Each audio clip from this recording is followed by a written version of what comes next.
Hi, it's Miss Melissa with the Oosterhout Free Library Book Bites. Today we have a dramatic story about a fashion designer. And I picked it partly because it's Women's History Month and also because I had never heard of this designer, even though I'm familiar with some of her work and some of her work is in museums.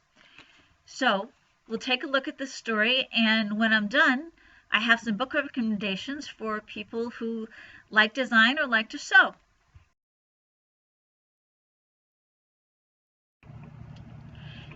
Fancy Party Gowns, the story of fashion designer Ann Cole Lowe, by Deborah Blumenthal, published by Little Bee Books.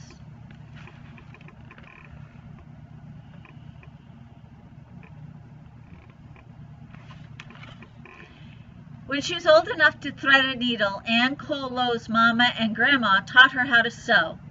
Wisps of cloth would fall from the work tables like confetti, and Ann would scoop them up and turn them into flowers as bright as roses in a garden.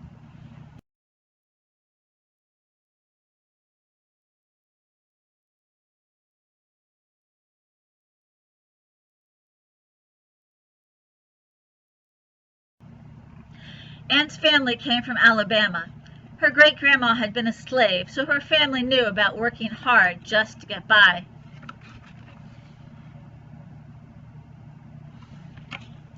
Ann also knew that doing what you love could set your spirits soaring. So that's what she did, working near her mama in the family shop, making glorious dresses for women who went to fancy parties. But when Ann was 16, death stole her mama. There was no one to care for her anymore, and no one to make the dresses. The Alabama governor's wife was waiting for her gowns. Ann thought about what she could do, not what she couldn't change. So she sat down and sewed the dresses herself. Then she stood up and ran the business.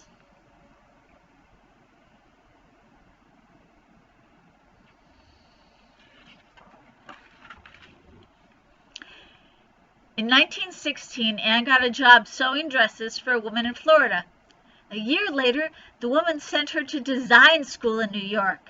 Ann was a good student and a fast learner.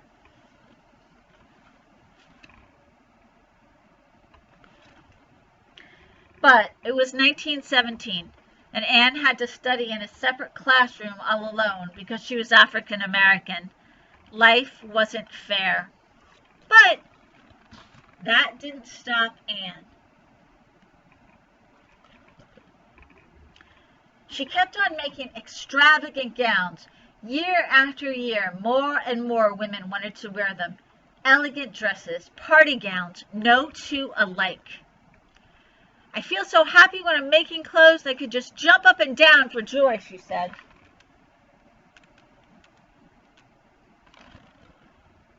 Finally, Ann saved enough money to open a salon of her own in Manhattan. She had big bills to pay and sometimes not enough money to pay them. That didn't stop her. When Ann saw obstacles, she thought about what she could do, not what she couldn't change.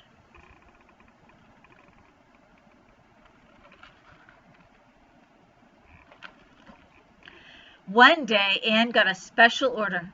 A lady in Washington, D.C. was marrying a senator. 7 years later, this man, John F. Kennedy, would become President of the United States. Ann bought 50 yards of the finest ivory silk taffeta and the trimmings to go with it. For months she cut and sewed. The gown had a wide skirt with pleated bands and tiny wax flowers. Ann also made all the dresses for the wedding party. Then, just 10 days before the wedding, Ann opened the door to her workroom. "No!" she cried.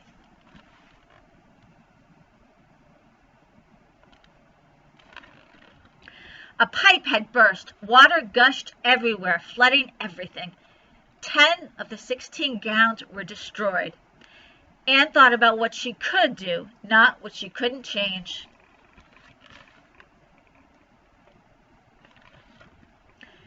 She bought more fabric and trim, hired others to help. She lost money instead of earning it. In just 8 days and 8 nights, Ann and her team remade all the dresses. But when Anne brought the gowns to the mansion in Newport, Rhode Island, where the wedding reception would take place,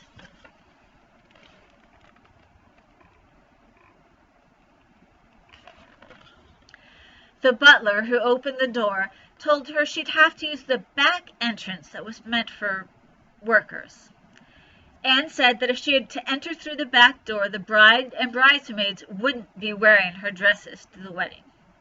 She entered through the front door. The day of the wedding,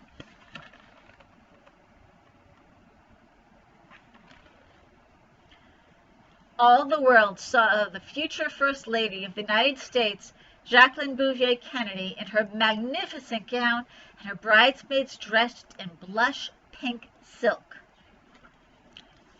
It was a big event. Crowds gathered. It was written up in all the newspapers. But hardly anyone knew something more important. The name of the woman who had created all those gowns, despite the odds. Why? Because Ann Cole Lowe was African American, and life wasn't fair. That didn't stop Anne.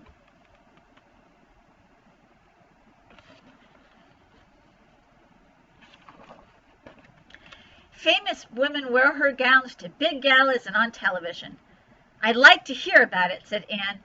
"The oohs and ahs as they come into the ballroom."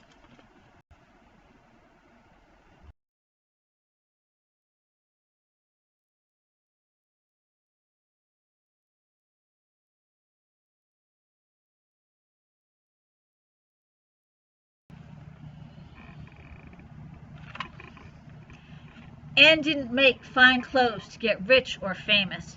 She made them, she said, to prove that a Negro can become a major dress designer. Now, to stop for a second, Negro was a perfectly acceptable word at that time that she would have used herself. Today, of course, we say black or African American.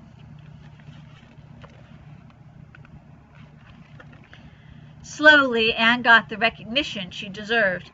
In 1961, she was named official designer to honor her for the 33 Cinderella gowns she designed for a fancy ball in Omaha, Nebraska.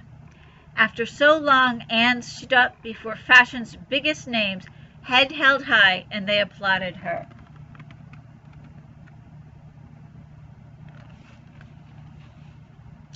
We've got lots of great books about all kinds of notable women for Women's History Month.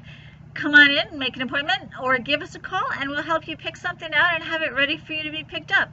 We see you next time on Book Bites from the Oosterhout Free Library.